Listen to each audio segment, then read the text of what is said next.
श्री रामचरितमानस के बालकांड में आता है, कुंजर मणि कंठा कलित उरन्ही तुलसी का माल, ऋषभ कंध केहरी ठवनी बल निधि बाहु विशाल। अर्थात हृदयों पर गजमुक्ताओं के सुंदर कंठे और तुलसी की मालाएं सुशोभित हैं। उनके कंधे बैलों के कंधे की तरह ऊंचे तथा पुष्ट हैं, एंड सिंह की सी है और भुजाएं विशाल एवं बल की भंडार हैं। इससे सिद्ध होता है कि भगवान श्री राम भी तुलसी माला पहनते थे। संत श्री आशाराम जी आश्रम से प्रकाशित मासिक पत्रिका ऋषि प्रसाद में तुलसी माला की महिमा इस प्रकार वर्णित है। गले में तुलसी की माला धारण करने से जीवनी शक्ति बढ़ती है, बहुत से रोगों से मुक्ति मिलती है, शरीर निर्मल रोग मुक्त व सात्विक बनता है।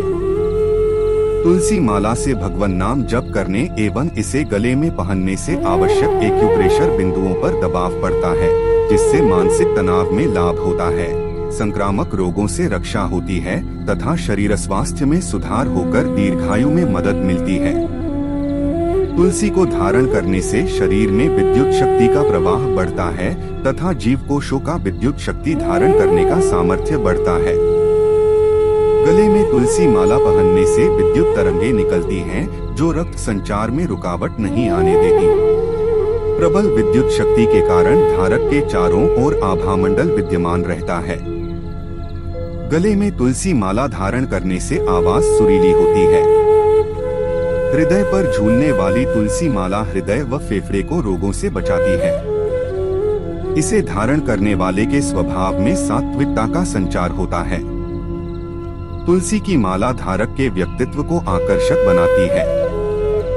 कलाई में तुलसी का गजरा पहनने से नाड़ी संबंधी समस्याओं से रक्षा होती है, हाथ सुन्न नहीं होता, भुजाओं का बल बढ़ता है। तुलसी की जड़ें अथवा जड़ों के मन के कमर में बांधने से स्त्रियों को, विशेषतः गर्भवती स्त्रियों को लाभ होता है। प्रसव वेदना कम होती है और प्रसूति भी सरलता से हो जाती है। कमर में तुलसी की करधनी पहनने से पक्षाघात, लकवा नहीं होता एवं कमर, जिगर, तिल्ली, आमाशय और यौनांग के विकार नहीं होते हैं। यदि तुलसी की लकड़ी से बनी हुई मालाओं से अलंकृत होकर मनुष्य देवताओं और पितरों के पूजनादि कार्य करे तो वे कोटि गुना फल देने वाले होते हैं। जो मनुष्य तुलसी लकड़ी से बनी माला भगवान विष्णु को अर्पित करके पुनः प्रसाद रूप से उसे भक्तिपूर्वक धारण करता है, उसके पातक नष्ट हो जाते हैं।